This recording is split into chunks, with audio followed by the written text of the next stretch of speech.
Oi, gente, como é que vocês estão? Tudo bem com vocês?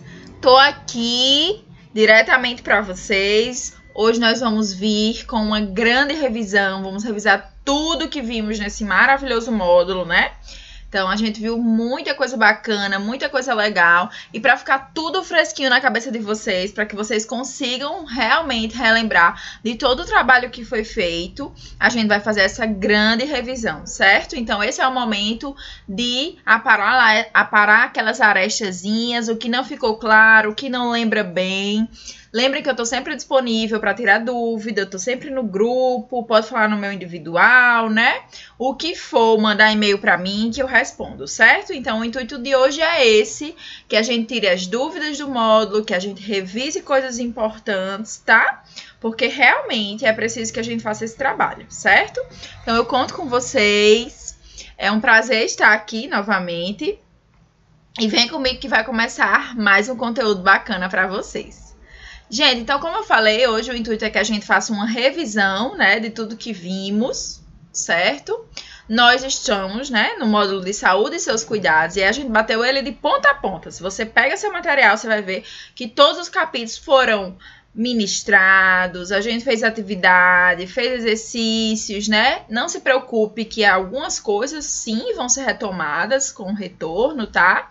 Se Deus quiser, já já a gente tá retornando e aí vocês vão ver que em sala de aula a gente vai conseguir retomar muitas coisas, certo? Mas a gente precisa seguir com o nosso conteúdo, né? A gente não pode parar. Então, por isso que a gente tá aqui fazendo essa revisão, certo? Então, vamos lá. Vamos inicialmente dar uma passeada por todo o módulo. Então, hoje não tem um capítulo, um livro específico. Nós vamos ver vários capítulos, certo? Várias coisas. E aí, você vai pegar o seu módulo. Como é que você vai acompanhar essa aula? Você vai pegar o seu módulo e aí você vai vendo cada capítulo. Então, essa semana vocês vão ter um trabalho dobrado, tá? Quero que vocês revisem, que vocês olhem capítulo por capítulo, deem uma olhada. Quem fez as atividades ao fim de cada capítulo já é ótimo, porque já pode revisar pelas atividades, certo? E por aí vai. Dê uma olhada no caderno, nas anotações e vem para o nosso conteúdo para a gente contemplar tudo, certo? Gente, então vamos lá. Esse foi um módulo que a gente trabalhou bastante coisa, e uma das coisas que a gente trabalhou foi a parte da infância, né? Então, nesse módulo, a gente conversou um pouquinho sobre o que é ter uma infância saudável, o quão é importante a gente proporcionar isso para as crianças, o quão é necessário que elas tenham essa infância saudável para crescer bem, para crescer com saúde. A gente tem que lembrar que nosso trabalho não se restringe apenas a idosos, né? A gente também pode cuidar de crianças em situações de alguma doença especial ou situações mesmo saudáveis. O cuidador também pode atuar nesse ponto. E é muito importante que a gente pense, saiba o que é que faz uma criança ter uma infância saudável. Então, ter direito a brincar, ter direito a alimentação regular, a lazer, a estudo, tudo isso é importante, né? E aí nós vimos isso tudo. Então, os cuidados diários que são necessários para que a gente desenvolva uma infância saudável em toda criança são isso. A alimentação saudável, né? Ter uma saúde ok, né? Desde uma saúde física, bucal, enfim, todos os aspectos. Vacinas são muito importantes. A gente tem que entender que é importante para a criança receber a vacinação, né? A vacinação, ela entra como a primeira imunidade, uma imunidade que está sendo construída com essa vacina. Então, toda criança precisa receber um sono regular também é importante para fazer essa construção dessa saúde da infância, né? Então, vimos isso. Depois, nós falamos um pouquinho sobre a nossa grande terceira idade, né? O xodó de quem quer ser cuidador, sempre pensa em idoso. E aí a gente viu que o idoso, a terceira idade, é um período da vida que traz muito adoecimento, né? Que infelizmente traz muitas doenças, traz muitas alterações. E a gente precisa saber quais são as principais doenças que acometem esse idoso, até para saber atuar de maneira mais diversa possível, né? Então, dessas doenças que estão aqui listadas, nós vimos muitas delas, né? Daqui a gente viu hipertensão, a gente viu diabetes, nós vimos depressão, nós vimos Alzheimer, o Parkinson. Então, todas essas doenças nós detalhamos melhores em aulas, né? E aí, também vamos detalhar aqui no nosso conteúdo online, certo? Também vamos revisar aqui para vocês. Então, vocês lembram lá quando a gente estava no período né, juntinhos presencialmente, que a gente trabalhou todos esses temas, certo? E aí, o que é que eu tenho, então, que cuidar da saúde lá do meu idoso, né? Então, controlar a pressão arterial dele, pedir para não fumar, ou pelo menos reduzir, né, o número de cigarros, praticar atividades físicas, evitar o estresse, fazer exames periódicos e ir a consultas periódicas, ter uma alimentação mais saudável, né, beber água bastante, ter um sono regulado, ter atividades de lazer, controlar o sal, tudo isso são cuidados que a gente, como cuidador, junto com o paciente, pode organizar, certo? Depois nós começamos a ver patologias, né? Então nós vimos o autismo, gente. O autismo é uma síndrome que atinge preferencialmente as crianças, né?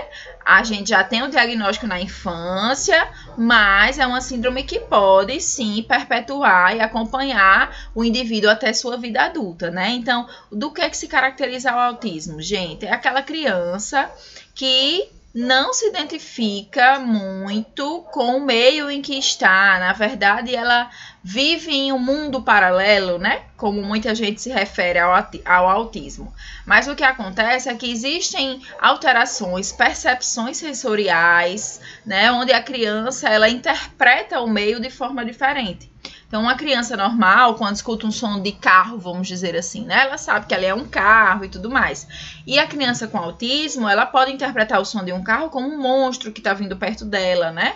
Porque luz, barulho, som fazem com que alterem as percepções sensoriais dela e que ela às vezes sinta medo, né? Tenha as suas crises desencadeadas por essas percepções, tá? Então, a gente tem lá os 5 sentidos, né? Ver, olfato, né? A gente enxerga, tem o olfato, a gente tem o paladar, a gente tem o tato, que é o toque, a gente tem a audição. Imagine que os sentidos do autista, eles são bem mais aguçados. Então, é aquela criança, é aquela pessoa que um barulho para ele baixo é um estrondo, né? Que uma luz para ele é algo muito grande. Então, as percepções, elas são alteradas. E aí, como a gente lida com isso? Com paciência, né? Com zelo, sabendo respeitar o momento da criança e entendendo da patologia. Então, a gente viu isso, certo? Lembra aí, pega lá seu capítulo, a gente tem um capítulo só disso, dá uma lida novamente e reforça. Vimos também sobre TDAH. TDAH é outra patologia que é bem mais comum na infância, né? É muito comum que a criança desenvolva esse tipo de patologia. E aí, gente, o TDAH, que é conhecido como déficit de atenção, ele se caracteriza por esses 3 elos aí, né? A gente encontra uma criança que tem déficit de atenção, então ela não consegue se concentrar, ela tem dificuldade de concentração, ela tem impulsividade, ela tem hiperatividade, né? Então, nós vimos também sobre o TDAH, conversamos a importância do cuidador atuar de frente a isso, lê lá no seu capítulo, certo? Depois falamos de patologias que atingem mais adultos, idosos, como a esquizofrenia, por exemplo, né? A gente falou da importância do cuidador saber lidar com o esquizofrênico. A pessoa esquizofrênica, ela tem também alteração da sua percepção, ela pode escutar vozes, ela pode ver coisas que não existem, tá?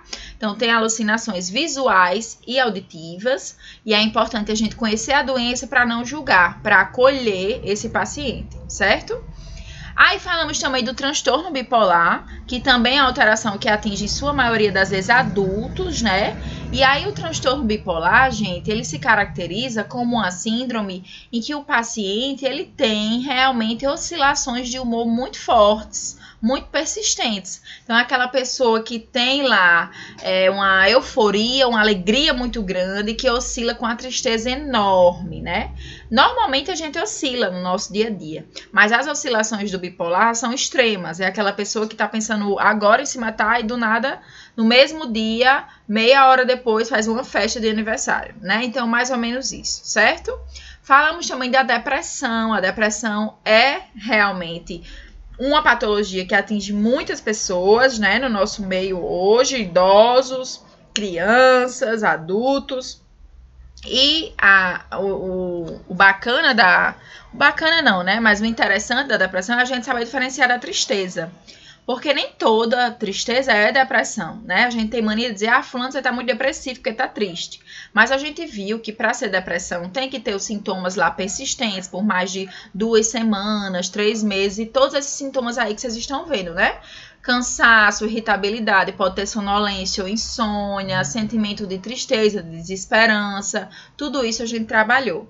Também trabalhamos o diabetes, né? Conhecemos tipo 1 e tipo 2, vimos a importância do paciente ter o controle do diabetes, né? Eu até botei essa tabelinha para vocês, pedi para vocês copiarem essa tabelinha, certo? Tiraram foto, me lembro, então voltem aí, peguem a tabela, vão estudar, vão dar uma olhada, né? Só resumindo de maneira geral, diabetes tipo 1 acomete mais crianças, o diagnóstico ainda é na infância, né? E pode persistir, claro, na vida adulta, é uma doença que não tem cura.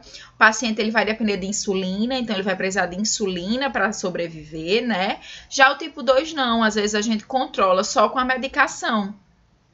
E o diagnóstico geralmente é feito lá com a faixa etária de 40 anos, 50 anos, né?